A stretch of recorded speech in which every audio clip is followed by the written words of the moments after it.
مال و دولت اور ہر طرح کی نعمتیں گویا کہ موجود ہیں. اسی لیے نبی کریم صلی اللہ علیہ وسلم نے فرمایا میں یرید اللہ بہ خیرا یفقہہ فی الدین. اللہ تعالیٰ جس شخص کے ساتھ بھلائی کا ارادہ کرتا ہے اسے دین کی سمجھ عطا کرتا ہے. اگر آپ دینی عالم ہیں، دین کی سمجھ آپ کو حاصل ہے تو دنیا کی ساری نعمتیں آپ کے پاس ایسی ہی آ جائیں گی، آپ کو ایسی ہی حاصل ہو جائیں گی.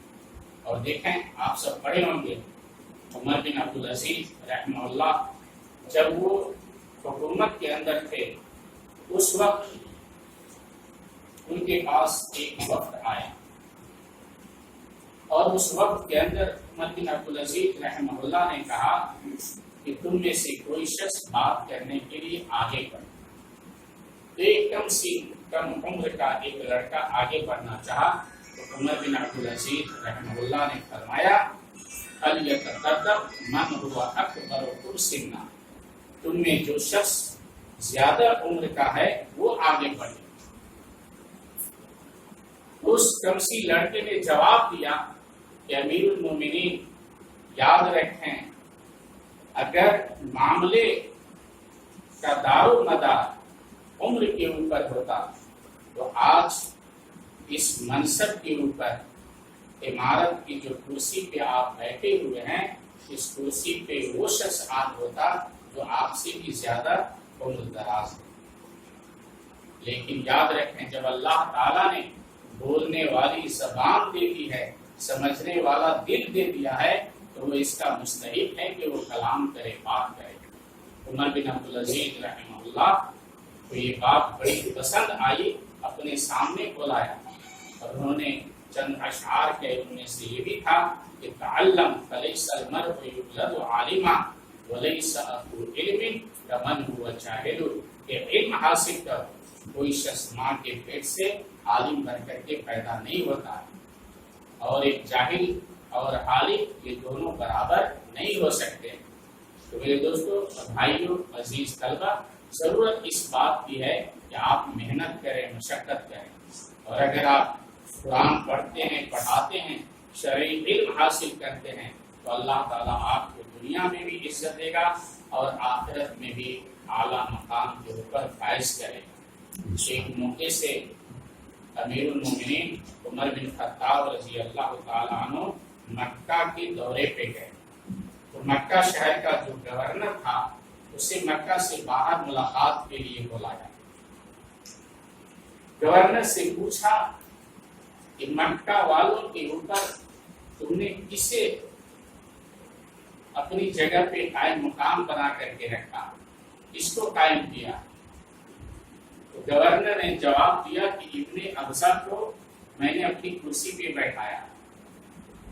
عمر بن عبدالعزیز رحمہ اللہ نے پوچھا کہ من هو ابن ابزہ، ابن ابزہ کون ہے، میں جانتا نہیں. تو انہوں نے کہا موالی من موالینا، مولا من موالینا، ایک آزاد کردہ غلاموں میں سے ایک آزاد شدہ غلام. پہلے کسی کا غلام تھا، ہم میں سے آزاد ہو گیا ہے، اس سے ہم نے کرسی پہ بیٹھا دیا. عمر بن عبدالعزیز عمر بن خطاب رضی اللہ تعالیٰ عنہ نے فرمایا کہ تم نے مکہ والوں پہ ایک آزاد کردہ غلام کو قائم کر دیا، ان کے اوپر حاکم بنا دیا.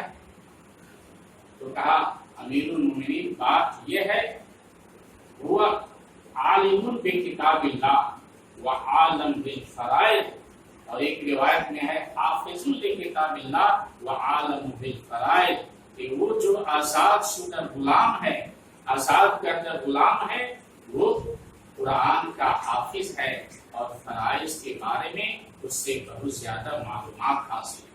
اس لیے میں نے اپنی کرسی پر اسے بیٹھا دیا ہے.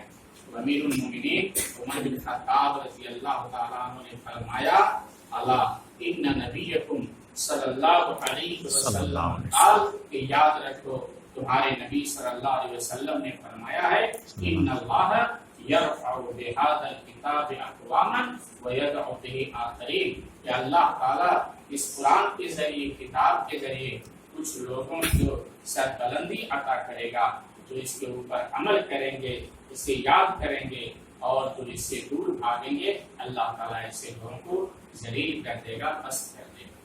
تو میرے دوست، کرنے کی ضرورت بات یہ ہے کہ ہم اپنے اندر اخلاص کے ساتھ اجتہاد، محنت و مشقت اور لگن کا جذبہ پیدا کریں، اور یاد رکھیں کہ اگر آپ دنیا کے اندر اللہ کا سپاہی، اللہ کے دین کا رہبر بننا چاہتے ہیں تو اللہ تعالیٰ آپ کو یہاں بھی عزت دے گا اور آخرت کے اندر بھی عزت عطا فرمائے گا۔ آپ کا مقصد ہونا چاہیے کہ ہم دین کے رہبر بنیں، دین کو پھیلائیں گے، تاریکی کو دور کریں گے، روشنی پھیلائیں گے، یہ آپ کا مقصد ہونا چاہیے۔ تو آپ دیکھیں کہ دنیا کے اندر بھی آپ کو سرخروئی حاصل ہو، اور جذبہ ہمیشہ یہی ہو کہ آپ نیک بنے، نیک عالم بنے۔ ریاض کے اندر ابھی گزشتہ سال وزارت المعارف کی طرف سے ایک رپورٹ چھپی مدارس کے بارے میں۔ ہر سال اخیر میں وزارت التعلیم کی جانب سے اور وزارت المعارف کی طرف سے کچھ رپورٹ آتی ہے مدارس کے بارے میں۔ ابتدائی مدرسے کے ایک طالب کا نام اس کے اندر آیا تھا۔ ایک اسکول کے اندر، ابتدائی مدرسے کے اندر، ایک استاد نے اپنی کلاس میں چند بچوں سے پوچھا، ان کے خیالات کو جاننا چاہا۔ ہر بچہ سے پوچھا کہ تم پڑھ کر کے کیا بننا چاہتے ہو؟ تو کسی نے کہا کہ میں ڈاکٹر بننا چاہتا ہوں، کسی نے کہا کہ انجینئر بننا چاہتا ہوں، کسی نے کہا مدرس بننا چاہتا ہوں، کسی نے کہا معلم بننا چاہتا ہوں۔ ایک لڑکا جو ابتدائی خامس یعنی ابتدائی 5ویں جماعت، ابتدائی کے اندر درجہ پنجم جو کہتے ہیں، اس کا طالب جب اس سے پوچھا گیا کہ تم کیا بننا چاہتے ہو تو اس نے کہا میں صحابی بننا چاہتا ہوں۔ استاد نے کہا یہ کیا بات ہے؟ وہ چھوڑو، آج کل کیا بننا چاہتے ہو؟ پائلٹ بننا چاہتے ہو، ڈاکٹر بننا چاہتے ہو، انجینئر بننا چاہتے ہو، کیا بننا چاہتے ہو؟ تو اس نے کہا کہ نہیں، میں صحابی بننا چاہتا ہوں۔ استاد بار بار پوچھتے رہے اور طالب بار بار یہی جواب دیتا تھا کہ میں صحابی بننا چاہتا ہوں۔ بات کیا ہے؟ اس طالب کو لے کر استاد مدیر کے پاس گئے کہ دیکھیے کیا بات ہے، اسے بار بار پوچھ رہا ہوں کیا بننا چاہتے ہو، یہ کہتا ہے کہ صحابی بننا چاہتا ہوں۔ تو مدیر نے پوچھا کہ بیٹا آخر بتلاؤ تم صحابی کیوں بننا چاہتے ہو، بات کیا ہے؟ اس نے کہا کہ جب میں رات کو سونے کے لیے جاتا ہوں تو میری ماں میرے سر اپنے پاؤں کے اوپر، آستین کے اوپر رکھتی اور کسی نہ کسی صحابی کا واقعہ سنا۔ سونے سے پہلے دیکھیں، ماں اپنی گود میں بیٹے کا سر رکھ کر کسی نہ کسی صحابی کا واقعہ سنا۔ تو کہا اس لیے میرے دل کے اندر یہ جذبہ ہے کہ میں جب بنوں گا تو صحابی بنوں گا۔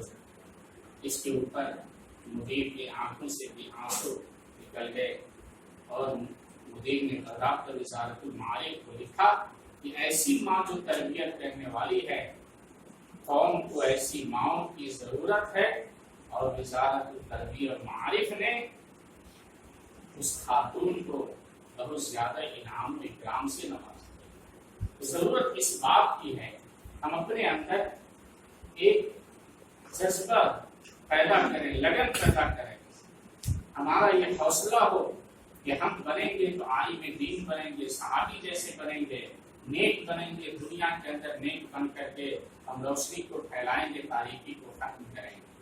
تو میرے دوستو، دنیا اور آخرت دونوں کی سعادت ہمیں حاصل ہوگی۔ انہیں چند باتوں کے ساتھ میں اپنی باتیں ختم کرتا ہوں۔ اللہ تعالیٰ سے دعا ہے کہ اللہ تعالیٰ قیامت اس عمل کو پھلتا اور پھولتا رکھے۔ آمین۔ اس کے جتنے بھی ذمہ داران ہیں سب کو اخلاص کے ساتھ نصیب توفیق بخشے۔ آمین۔ محمد وعلی آلہ وصحبہ وسلم۔ والسلام علیکم۔